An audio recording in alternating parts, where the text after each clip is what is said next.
Leaders, as you strategize about finishing the year strong, take stock.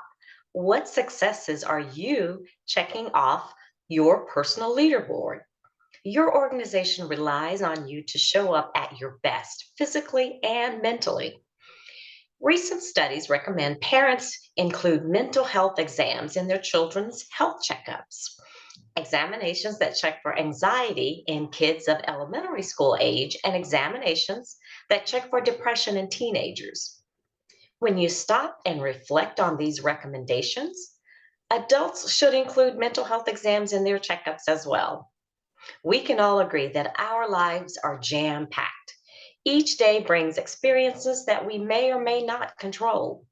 Your personal leaderboard must include key performance indexes, KPIs, that promote health, healthy habits and behaviors that focus on you taking care of yourself. As you take stock, are you performing at your peak physically and mentally? Your KPIs should indicate daily, weekly, and monthly healthy behaviors that you consistently perform and consistently track. Take advantage of your organization's wellness perks and benefits. Regularly schedule vacations and retreats to refuel and see your medical expert for health and wellness checkups. These KPIs keep you performing at your best. Matt, what are you sharing about healthy habits? Thanks, Twiana. It's so important to create habits that allow you to maintain good physical and mental health. I really try to do that. I try to eat well. I try to get regular exercise. I try to make sure that I get 8 hours of sleep. But sometimes life throws things at you that disrupt your patterns, and your resiliency in those times depends on your base, where you're starting from. That's why it's so important to make that investment in yourself to establish that healthy base while you're well. When you start from a good base, you'll be better able to navigate through challenging times. I just went through one of those challenging times with my mom's health where all my routines ended up being disrupted. I had to spend time over at her place and then sometimes at the hospital. My eating habits were disrupted, as well as my exercise habits and my sleep habits. Everything got disrupted. And I could feel my ability to maintain composure and keep my anxiety levels down start to fade as that went on for what ended up being around 2.5 weeks. It really tested me. And I can't imagine how I would have managed if I were already in a stress state going into that. Thankfully, I was at a good starting point, and thankfully, she's now recovered. And so since then, I've been able to resume my normal patterns, and now I'm starting to feel much better myself. You don't know when something disruptive is going to come at you. It seems like disruptions are becoming more and more frequent all the time.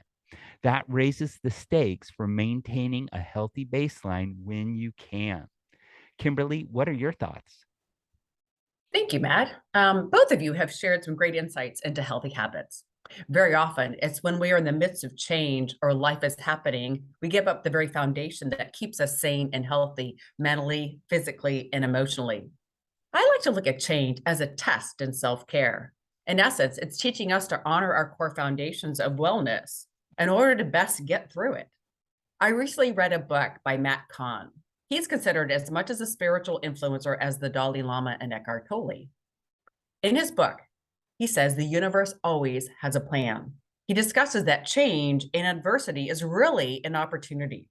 Very often, when we have change in our life or disruption, or when life happens, such as an elderly parent now requires our presence and extra care, our company goes through reorganization and we no longer are gainfully employed, or we find ourselves in the midst of a pandemic and an isolated lockdown, we assume this kind of outcome is disappointing and inconvenience and even a setback to our life.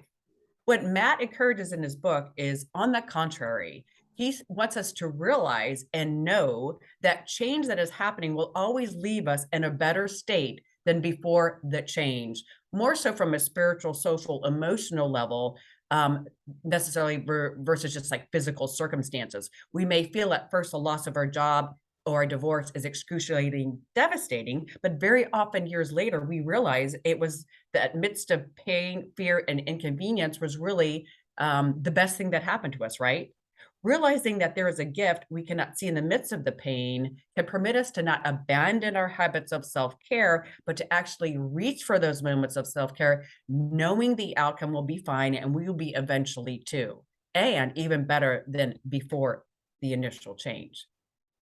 I will even take this a step further. When so-called life takes over, by first accepting what is happening and knowing it is a gift unseen at the moment, can teach us to reach for self-care in that very moment.